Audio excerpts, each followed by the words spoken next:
So I've been woodworking for a few years now, and what I do with my sawdust is I typically just throw it away in the waste bin, and that always felt wasteful to me. And so what I'm going to try and do is trying to employ some sustainable living practices, and in this case, be less wasteful, and try and reuse my sawdust or use that sawdust as a source of the browns for a compost pile that'll make really nutrient-rich dirt that I could then use for my own garden and for my yard as well.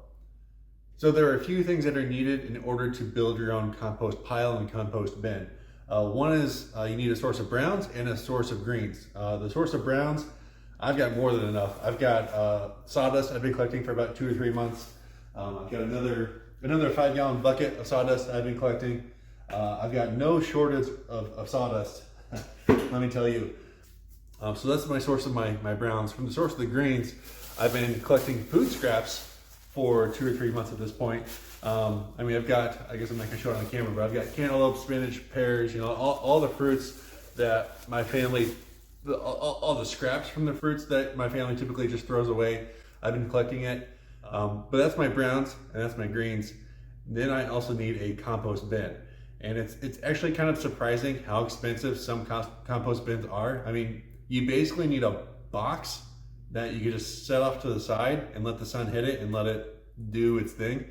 And so I decided to go frugal on this and basically take some pallet wood that I got for free, break it down, take out all the nails, or at least make the nails hidden so that they are not a danger to me handling them. And so that was free. I've got the basic materials for building a box. And so far, everything so far has been free. The part that wasn't free was I spent about $30 on 2 different items. Well, one item was this pair of metal posts. I bought this because I wanted to make a box and I wanted to attach that box to basically 2 metal stakes that I drive into the ground. The reason why I wanted that is because in the area that I live, it is really windy and it gets really windy really often. And I just wanted a little bit of insurance that whatever compost pile, whatever compost box I was making didn't blow over and tip over and blow out a bunch of food scraps and a bunch of sawdust on our really windy, gusty days.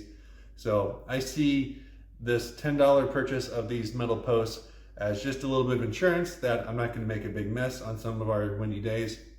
Then I also bought this tool. I guess I don't know what it's called, but when I was walking around Home Depot, I looked at it and thought, you know what?